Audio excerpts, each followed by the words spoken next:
السلام علیکم ورحمۃ اللہ وبرکاتہ۔ وعلیکم السلام ورحمۃ اللہ وبرکاتہ۔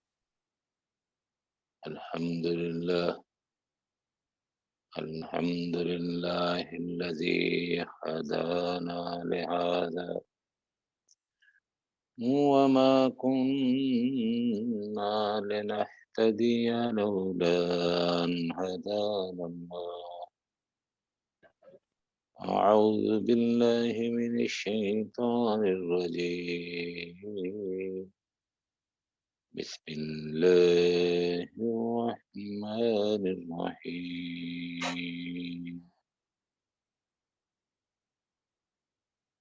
قل لعبادي الذين آمنوا يقيموا الصلاة وينفقوا مما رزقناهم سرا وعلانية من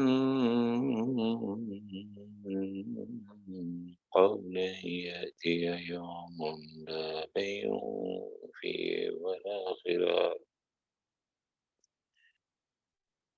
اے میرے محبوب، میرے بندوں کو یہ فرما دیں یا کہہ دیں میرے بندوں کو، الذین آمنوا، ان میں سے جو ایمان لائے ہیں، یقیم الصلاۃ، نماز قائم کریں، وَيُنفِقُوا مِمَّا رَزَقْنَاهُمْ، اور خرچ کریں اس رزق میں سے میں جو ان کو عطا کیا ہے، سرا وعلانیہ، چھپا کر اور اعلان کر کے، من قبل اس کے کہ ان یأتی یوم لا بیع، کہ اس دن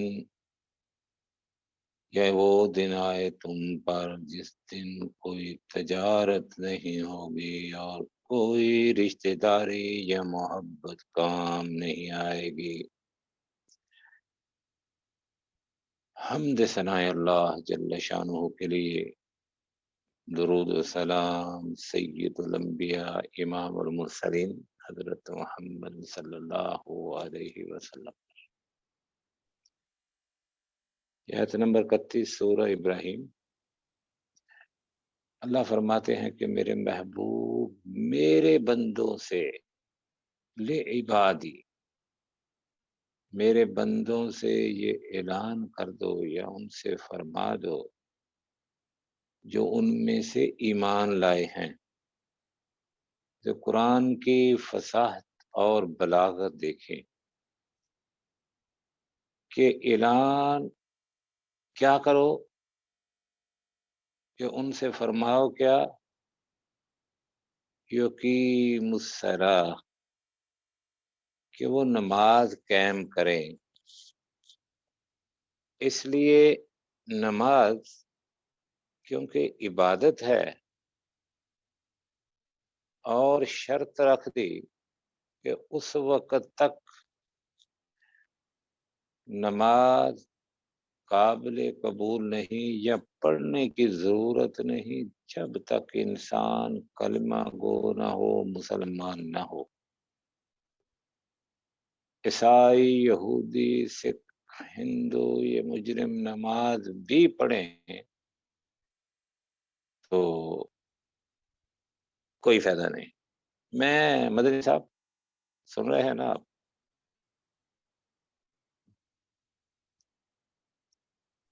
جی جی سن رہا ہوں۔ ہاں جی، عدالت میں کیونکہ میں کورٹ میں کام کرتا ہوں صبح کے ٹائم، تو وہ ہندو، سکھ، عیسائی، نصرانی آ جاتے ہیں تو کیس کرتے ہیں اپنے کفیل پر، کمپنی پر، مؤسسے پر، تو شیخ ان سے کہتا ہے کہ کوئی دلیل لاؤ، ثبوت لاؤ۔ وہ ثبوت نہیں لا سکتے تو شیخ کفیل آتا ہی نہیں۔ شیخ اس کو کہتا چلو پھر قسم دے دو کہ واقعہ یہ ثبوت تو نہیں ہے تمہارے پاس، واقعہ تم نے کام کیا، اتنے تنخواہیں باقی ہیں، قسم دو۔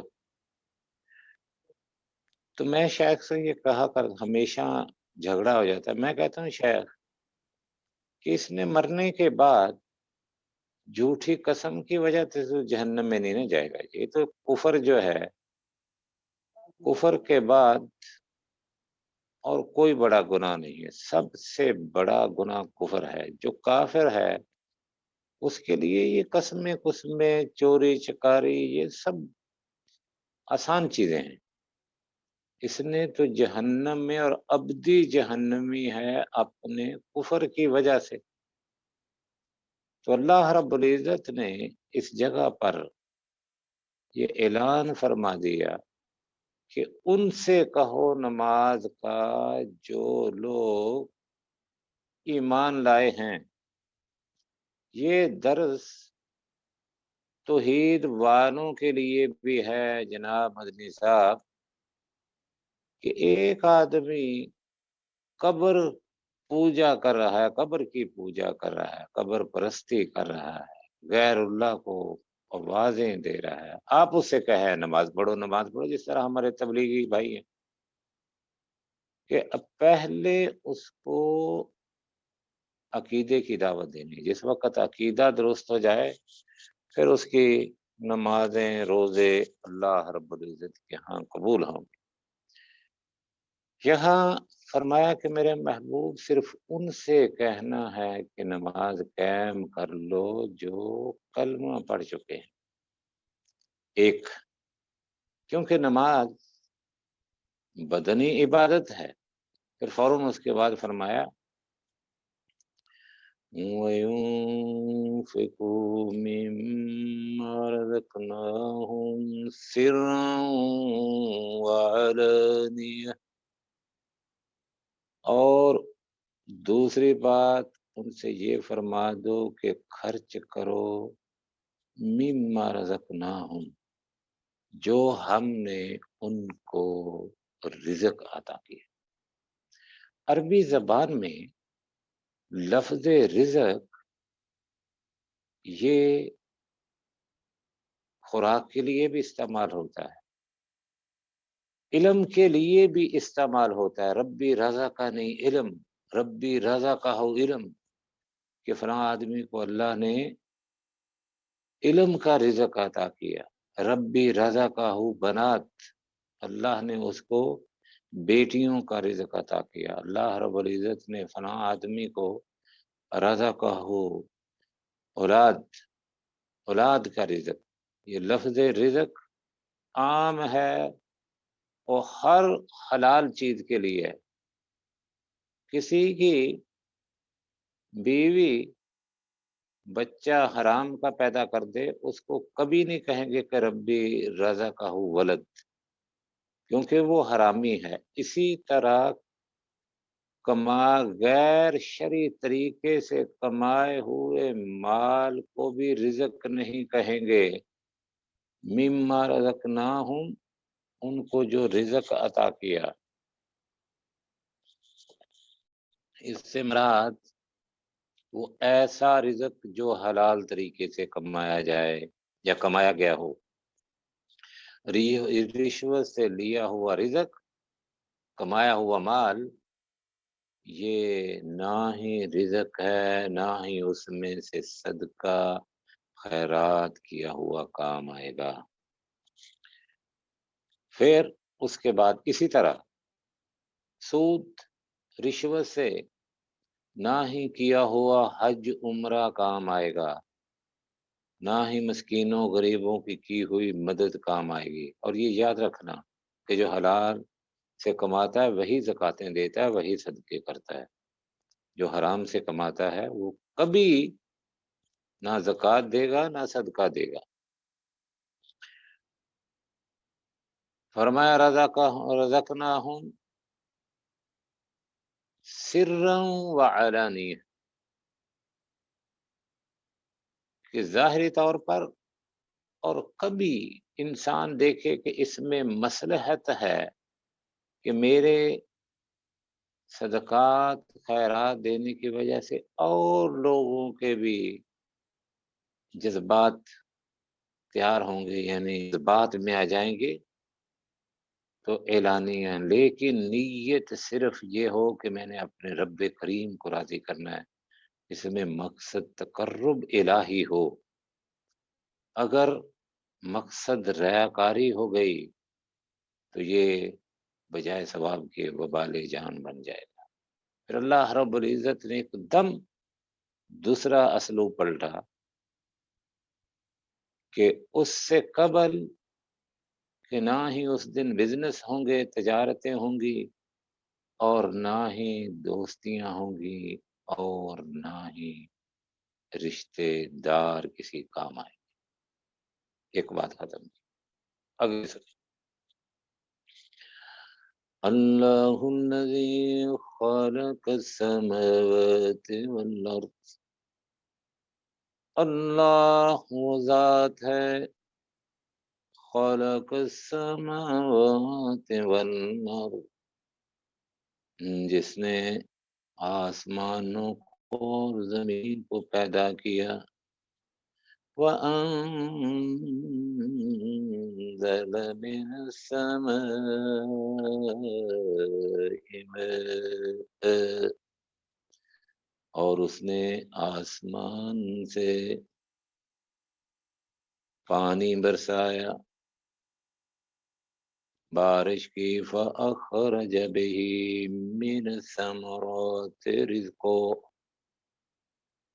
اور زمین سے اس نے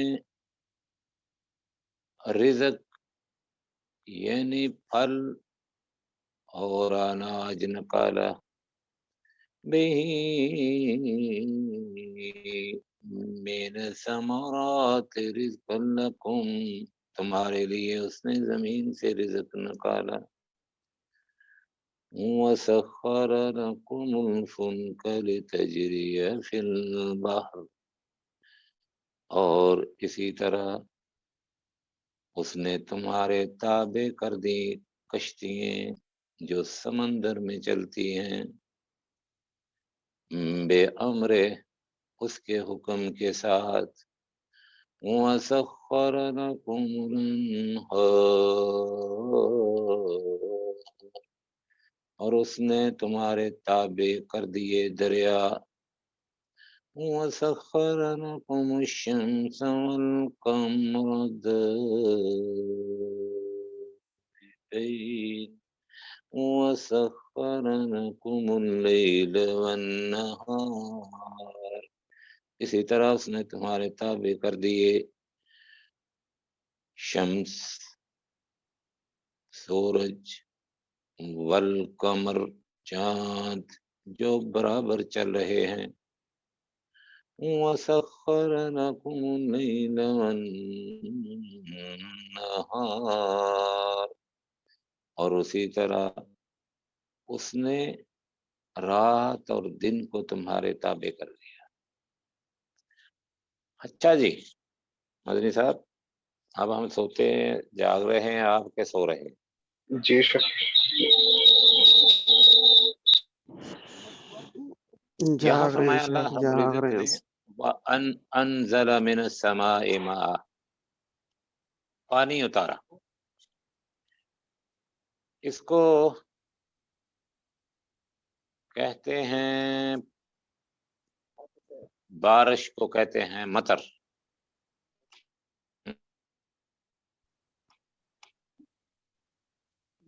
ایک ہے بارش مطر، ایک ہے وابل، ایک ہے غیث، ایک ہے تل، چاروں میں فرق کیا ہے؟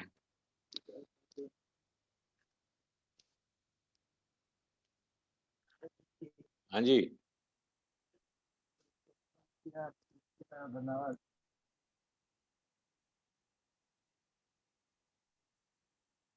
آپ ہی بتا دیں شک، علم نہیں ہے۔ ہاں جی اسلم صاحب، اسلمت للہ رب العالمین، اسلم، جی شیخ، میں کہہ رہا تھا اس کے بارے میں علم نہیں ہے، آپ تھوڑی اچھا، سی وضاحت کر دیں۔ یہاں اللہ رب العزت نے وَأَنزَلَ مِنَ السَّمَاءِ مَاءً، مطر بارش کو کہتے ہیں، اور اس لیے نازل ہونے کی جگہ، اس لیے مطار کہتے ہیں ایئرپورٹ کو، نازل ہونے کی جگہ۔ ایک ہے غیث، موسلادھار بارش، ایک ہے وابل۔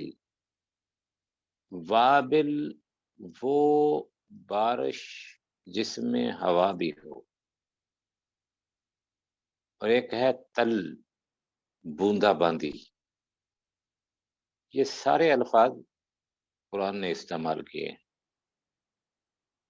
لیکن یہ شاید اتنی فصاحت و بلاغت کہ عربوں کو بھی نہ پتا ہو ان میں تفریق کیا ہے۔ کبھی قرآن نے تل کہا، کبھی غیث کہا، کبھی وابل کہا، کبھی مطر کہا۔ تو یہ مطر سے عبارت پانی کہہ دیا۔ وَآتَاكُم مِّن كُلِّ مَا سَأَلْتُمُوهُ وَإِن تَعُدُّوا نِعْمَةَ اللَّهِ لَا تُحْصُوهَا إِنَّ الْإِنسَانَ لَظَلُومٌ كَفَّارٌ وَآتَاكُم مِّن كُلِّ مَا سَأَلْتُمُوهُ، اور وہ کچھ تمہیں عطا کیا جو تم نے طلب کیا۔ وَإِن تُعُدُّوا نِعْمَةَ اللَّهِ، اگر تم چاہو کہ اللہ رب العزت کی نعمتوں کو شمار کرنا، لا تحصوها، کبھی شمار نہیں کر سکتے۔ پھر فرمایا کہ انسان بے انصاف اور ناشکرا ہے۔ یہ اللہ رب العزت نے اپنی نعمتوں کا ذکر کرنے کے بعد انسانیت کا شکوہ کیا ہے کہ اتنی نعمتیں ہیں، اتنی نعمتیں ہیں کہ جن کو میرا رب فرماتا ہے کہ ان کی تم گنتی نہیں کر سکتے، لیکن بے انصاف ناشکرا اتنا کہ کبھی دیکھ لو 100 سال زندگی بسر کی، 100 سال تندرست، بدماشیاں، عیاشیاں، نافرمانیاں کرتا رہا، صحت سے فائدے اٹھائے، لیکن مرنے سے 100 سال کے بعد، 1 صدی کے بعد صرف 3 دن بیمار ہو گیا، اب ساری قیامتیں لے آیا کہ وہ مر گیا۔ ہمیں جیسے زندگی میں ساری زندگی امیر رہا، 70 سال کے بعد تھوڑی سی تنگ دستی آ گئی، بک بک کرنی شروع کر دی۔ اللہ رب العزت نے فرمایا ہم نے تمہیں وہ کچھ عطا کیا ہے جو تم نے مانگا، میری نعمتوں کا تم شمار نہیں کر سکتے۔ میں کہتا ہوں کبھی کہ انسان کو کہا جائے کہ تمہیں پاکستان انڈیا کا پریزیڈنٹ نہیں، بادشاہ بناتے ہیں ساری دنیا کا بلا اختلاف، لیکن صاحب شرط ایک ہے، وہ یہ ہے کہ بادشاہ کی کرسی پر بیٹھنے سے پہلے تمہاری ایک آنکھ نکالنی، اب اختیار کریں کہ رائٹ سے نکالیں یا لیفٹ سے، کبھی نہیں مانے گا۔ 100 سال تک اس آنکھ سے فائدے اٹھائے، ایک دن زبان پر الحمدللہ کا لفظ نہیں آیا۔ یہ سر، یہ اوپر کا گردن سے، ناک ہیں، آنکھیں ہیں، مخ ہے، زبان ہے، کہہ دیجئے سارا کچھ تجھے دیتے، لیکن شرط تک تیری زبان کاٹنی، پھر اللہ کرتا پھر دنیا میں، لیکن یہ سر کبھی زندگی میں اس کے سامنے جھکا نہیں، اور جھکتا بھی کم وقت ہے تو غیروں کے سامنے جھک جاتا ہے، اس مال کے سامنے نہیں جھکتا۔ یہ کان گئے، دنیا فنش ہو گئی، آنکھیں گئی، دنیا فنش، ہاتھ کے کہتے ہیں چلو جی آپ کو بادشاہ بنانا ہے، لیکن شرط یہ ہے کہ ایک ٹانگ کاٹنی ہے جس سے حاجی صاحب روزانہ گھومتے پھرتے ہو، وزیر اعظم بنائیں گے آپ کو۔ کہتا میں اس وزیر اعظم سے کرسی سے یا منصب سے کیا لینا جو ٹانگ ہی ایک رہ گی، تو یہ ٹانگیں تیری سلامت ہیں، مخ سلامت ہے، اللہ رب العزت نے صحت دی ہے، تندرستی دی ہے، اس کا رزق پانچوں ٹائم کھاتا ہے۔ پوچھے نمازیں کتنی پڑھتے ہو؟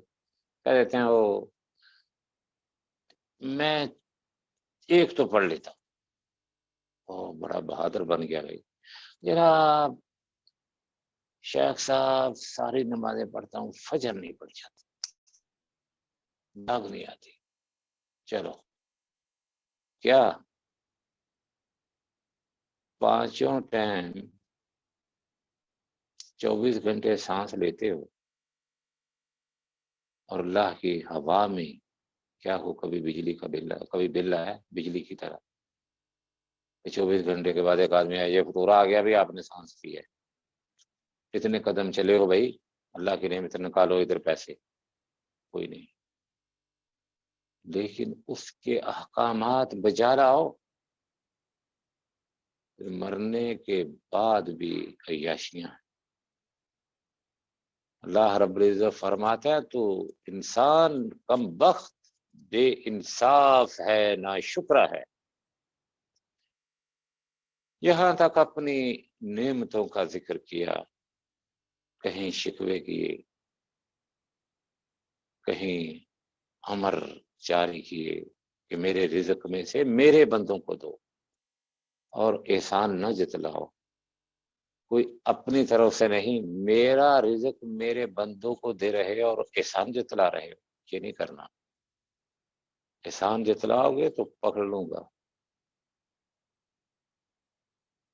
اللہ کے دیے ہوئے رزق میں سے اس کے بندوں کو دینا ہے، اور آخرت میں اور دنیا میں وعدہ کیا ہے کہ اس کو زیادہ کر دوں گا، 700 گنا زیادہ، اور اس سے بھی زیادہ۔ پھر اور بات شروع کر دی، کیونکہ سورت کا نام سورت ابراہیم ہے، پھر توحید کی طرف شروع کیا۔ وَإِذْ قَالَ إِبْرَاهِيمُ رَبِّ اجْعَلْ هَٰذَا الْبَلَدَ آمِنًا وَاجْنُبْنِي وَبَنِيَّ أَن نَّعْبُدَ الْأَصْنَامَ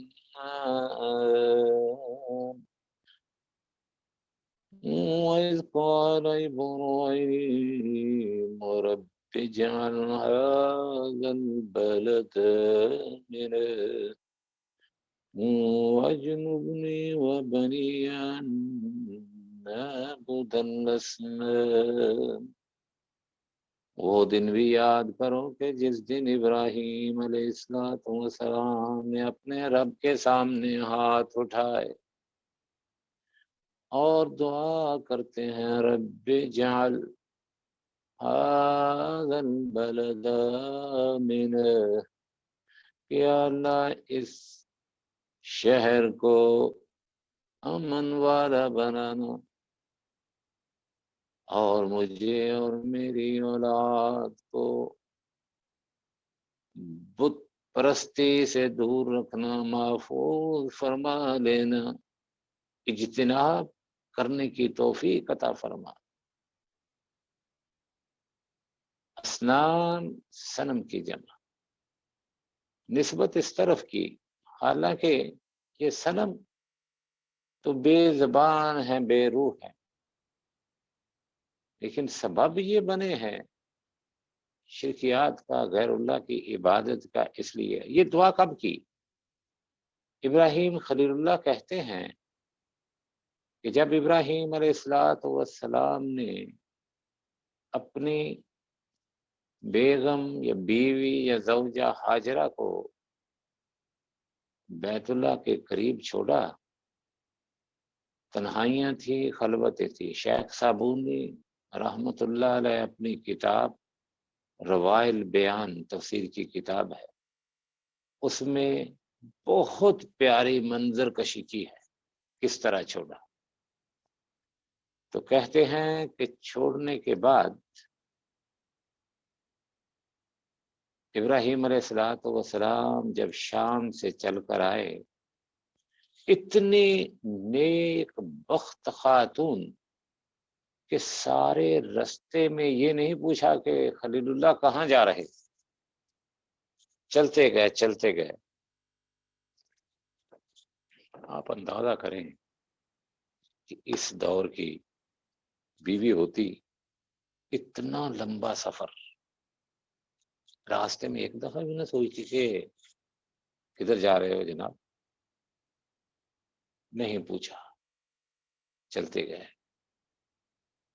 جہاں زمزم نکلا یہاں بٹھانے کے بعد ابراہیم علیہ السلام چلنے لگے تو ہاجرہ علیہ السلام نے آپ کے دامن کو تھام لیا اور کہا کہ ابراہیم کہاں چھوڑ کے جا رہے ہو؟ کیا یہ اپنی مرضی سے کوئی ہمارا امتحان لے رہے ہو یا اللہ کریم کا حکم ہے؟ تو ابراہیم علیہ السلام نے فرمایا مختصر طور پر کہ امرانی ربی، یہ میرے رب نے حکم فرمایا۔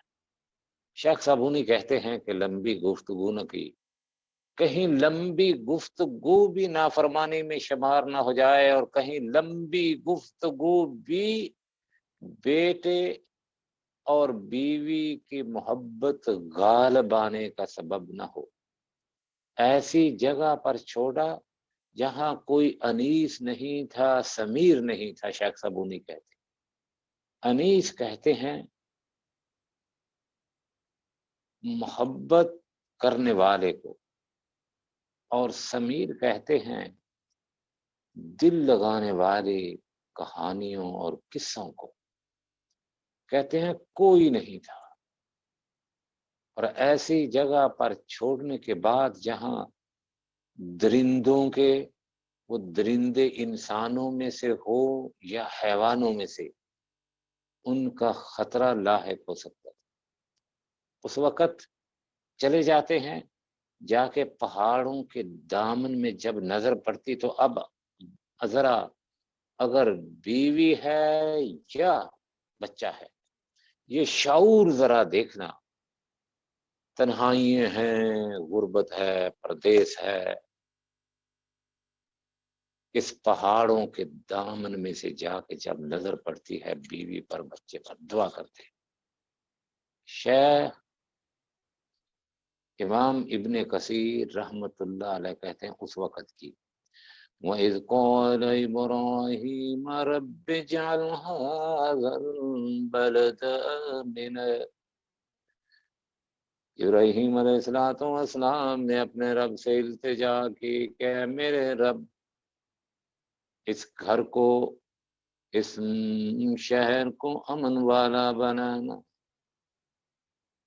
امن بہت بڑی نعمت ہے، اگر امن نہیں ہے نا تو انسان دوسری نعمتوں سے لذت نہیں حاصل کر سکتا۔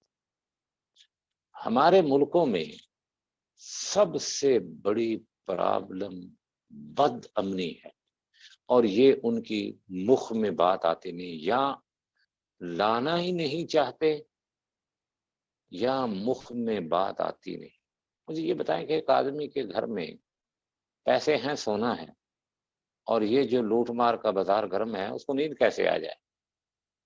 آئیں گے، سونا بھی لے جائیں گے، کوئی ایک آدھے افراد کو گولی بھی مار جائیں گے، کوئی پوچھنے والا نہیں، تو دلوں کو سکون کیسے؟ کیونکہ بیوی کو اور بیٹی کو چھوڑ کر جا رہے تھے. کہتے ہیں وَإِذْ قَالَ إِبْرَاهِيمُ رَبِّ اجْعَلْ هَٰذَا الْبَلَدَ آمِنًا. یہ ہے امن خارجی. امن دو قسم کے ہیں. میری تقسیم میں اللہ عالم لوگ کیا کہتے ہیں. دل میں عقیدہ توحید نہ ہو تو کبھی امن نہیں نصیب ہو سکتا، اور ظاہری طور پر شریعت نازل نافذ نہ ہو تو کبھی امن نہیں ہو سکتا. قاتل کو پتا چلے کہ قتل کروں گا تو گردن کٹ جائے گی، کبھی قتل نہیں کرتا. چور کو پتا چل جائے کہ مال چوری کیا، ہاتھ کٹ جائے گا، جناب پسینے آ جاتے. جب تک شریعت اسلامیہ کا نفاذ نہیں ہے کبھی امن نہیں ہو سکتا. جب تک دل میں توحید نہیں ہے کبھی امن و سکون دل کو نصیب نہیں ہو سکتا. کوئی کہے کہ میں جناب قیام اللیل بھی کرتا ہوں، پانچ نمازیں بھی وقت پڑھتا ہوں، صدقات بھی کیے، قرآن پڑھتا نہیں اس کا حافظ بھی ہوں، لیکن شرکیات کی آمیزش ہے، کبھی امن نہیں ہو سکتا. کیوں؟ اتنا بڑا عابد ہے، زاہد ہے، کریم ہے، کبھی اس قبر پر، کبھی اس قبر پر، کبھی اس سرکار کے پاس، کبھی اس سرکار کے پاس، کبھی مال لٹا رہا ہے، کبھی عزت لٹا رہا ہے، کبھی بہو کو لے جا رہا ہے، کبھی بیٹی کو لے جا رہا ہے.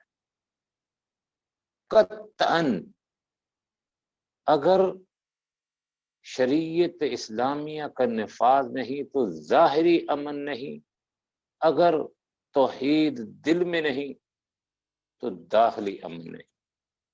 دو امن طلب کیے، ظاہری اور باطنی. رب انہم اضللن کثیرا من الناس فمن تبعنی فإنہ منی ومن عصانی فإنک غفور رحیم. رب انہم اضللن کثیرا من الناس.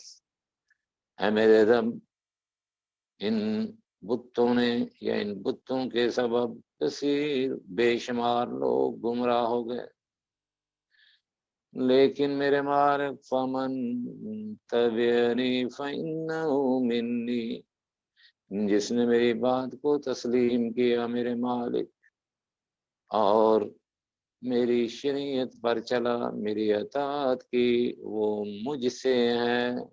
فإنہ منی ومن عصانی،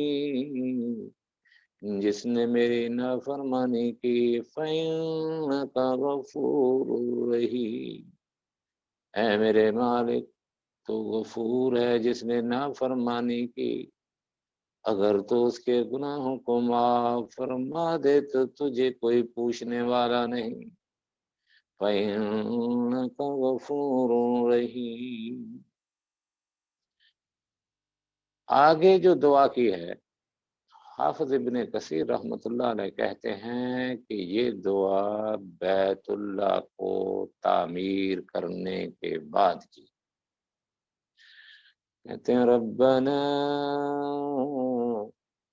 انی اسکنت من ذریتی بواد غیر ذی زرع عند بیتک المحرم. ربنا، اے ہمارے رب، انی اسکنت من ذریتی، اے میرے رب، میں نے اپنی اولاد میں سے کچھ کو، بعض کو، تیرے اس بیت محرم کے پاس اور ایسی زمین میں چھوڑے جا رہا ہوں میرے رب کہ جہاں کھیتی باڑی نہیں ہوتی. کیوں؟ ربنا لیقیموا الصلاۃ، اے میرے رب تاکہ وہ نماز قائم کریں. فجعل افئدۃ من الناس، اور لوگوں کے دلوں میں اس بیت اللہ کی محبت ڈال دے. فجعل افئدۃ من الناس تہوی الیہم، لوگوں کے دلوں کو اس بیت اللہ کی طرف مائل کر دے. وارزقہم من الثمرات، اور ان کو پھلوں سے رزق عطا فرمانا. لعلہم یشکرون، تاکہ وہ تیرے شکر گزار بندے بن سکیں. یہ دعا بیت اللہ کی تعمیر کے بعد کی. یہ حافظ ابن کثیر کہتے ہیں. اچھا ٹائم تھوڑا رہ گیا، کم از کم یہ صفحہ تو مکمل ہونا چاہیے. ربنا انک تعلم ما تخفی وما تعلن، اے میرے رب تو جانتا ہے جو ہم چھپاتے ہیں. نعلم ما نخفی وما نعلن، جو ہم چھپاتے ہیں اور ظاہر کرتے ہیں.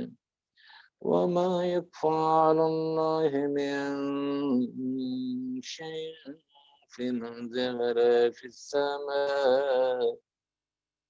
مطلب یہ کہ یا اللہ یہ گھر بنانا، ادھر گھر کی تعمیر، بچے کو بیوی کو تیرے حکم پر ادھر چھوڑنا، یہ کوئی ریاکاری کے لیے تھا، یہ صرف تیری رضامندی کے لیے. یہ جو تو جانتا ہے، تو اتنا بڑا عالم ہے کہ آسمان و زمین میں جو کچھ ہے سب اس کو جانتا ہے.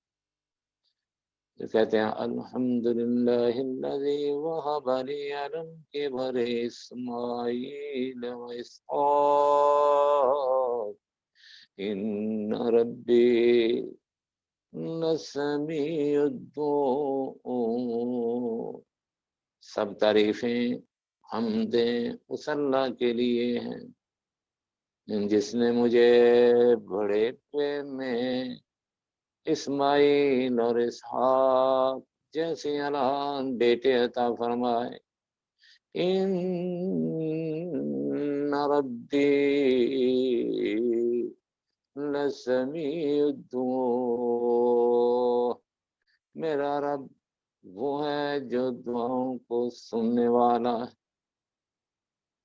کہتے ہیں مفسرین کہ جس نے سب سے زیادہ اپنے بیٹے کے لیے لمبی دعا کی وہ ابراہیم خلیل اللہ ہے. 90 سال تک بیٹا مانگا اور ایک دن بھی اللہ کی رحمت سے نا امید نہیں ہوئے. پھر بیٹا ملنے کے بعد یا بیٹے ملنے کے بعد اپنے رب کی تعریفیں کر رہے ہیں.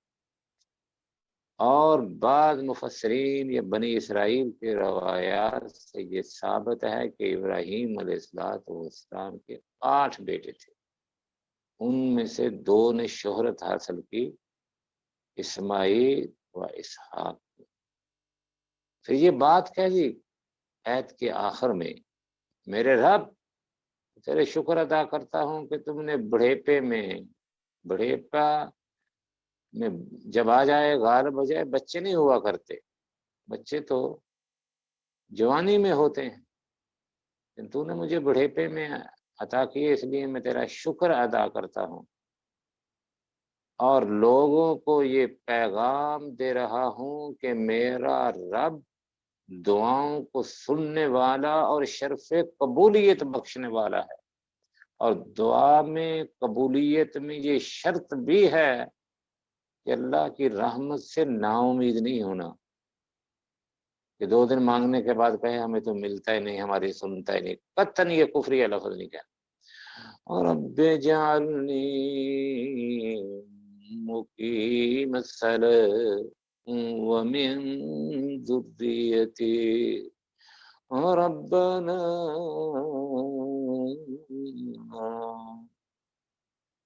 وتقبل دعاء،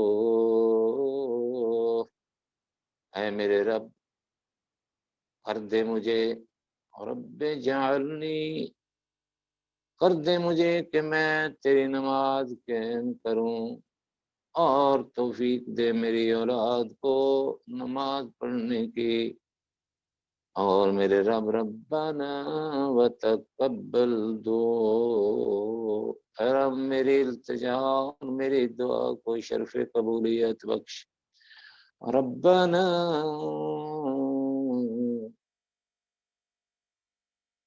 ربنا اغفر لی، یا اللہ میری مغفرت فرما دے، والدین وللمؤمنین یوم یقوم الحساب، ربنا اغفر لی، اے میرے رب نبی ہے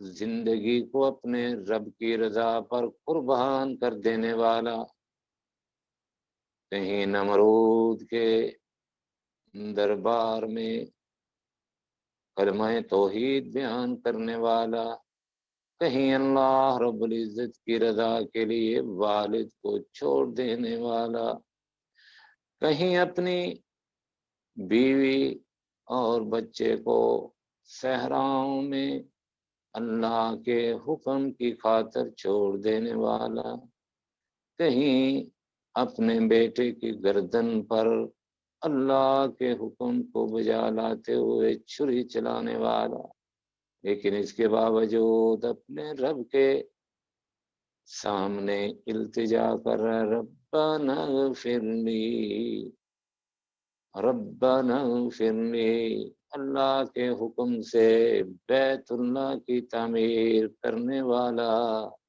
ربنا اغفر لی، اے میرے رب مجھے معاف فرما دے، اور میرے والدین کو بھی معاف فرما دینا، وللمؤمنین، اور مسلمانوں کو مومنوں کو بھی بخشش دیں، بخش فرما دینا بخشش، یوم یقوم الحساب، اور یا اللہ تو اس دن ہمیں معاف کر دینا جس دن تیرے حساب کا دن قائم ہوگا۔ یہ اس وقت ہے کہ جس وقت ابراہیم خلیل اللہ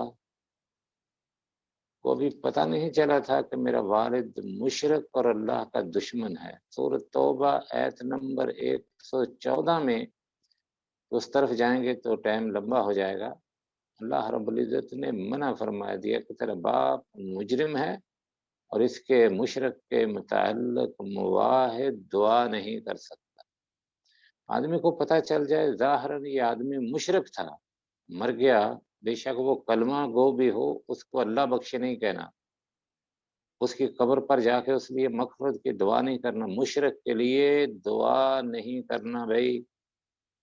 یہ ابراہیم علیہ السلام کو فرما دیا اللہ نے کہ باپ مشرک ہے، دعا نہیں۔ وَلَا تَحْسَبَنَّ اللَّهَ غَافِلًا عَمَّا يَعْمَلُ الظَّالِمُونَ إِنَّمَا يُؤَخِّرُهُمْ لِيَوْمٍ تَشْخَصُ فِيهِ الْأَبْصَارُ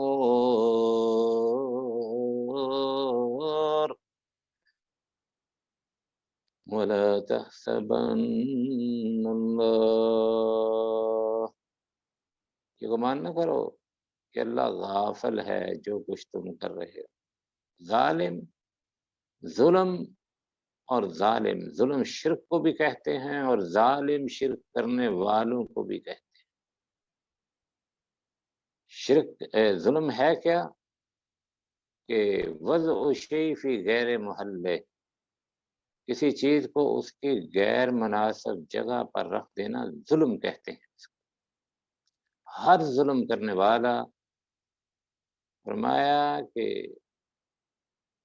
تم یہ سوچ رہے ہو کہ ظالموں کے بارے میں اللہ رب العزت بے خبر ہیں؟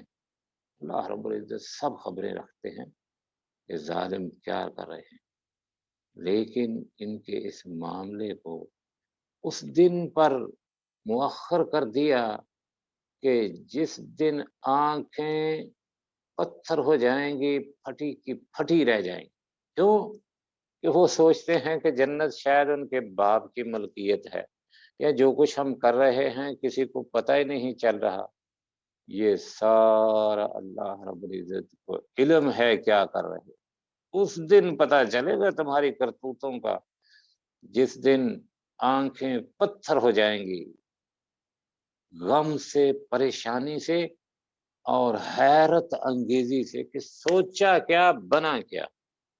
نہ کوئی مدد کرنے والا، نہ کوئی باتیں سنانے والا، تباہی ہے، بربادی ہے، سوائے جہنم کے اور کچھ نہیں بھائی۔ اچھا جی، 2 منٹ اوپر ہو گئے ہیں۔ اللہ ہمیں عمل کرنے کی توفیق عطا فرمائے، اور اللہ رب العزت ہمارے صغیرے اور کبیرے گناہوں کو معاف کر دے۔ جو ہم نے سنا سنایا، اللہ رب العزت اس پر ہمیں عمل پیرا ہونے کی توفیق عطا فرمائے، اور اللہ جو ہمارے وفات پا چکے اللہ ان کے مغفرت فرمائے، اور جن کے والدین زندہ ہیں اللہ رب العزت ان کو صحت و تندرستی کی زندگی بسر کرنے کی توفیق عطا فرمائے۔ اللہم صلی علی محمد وعلی آل محمد۔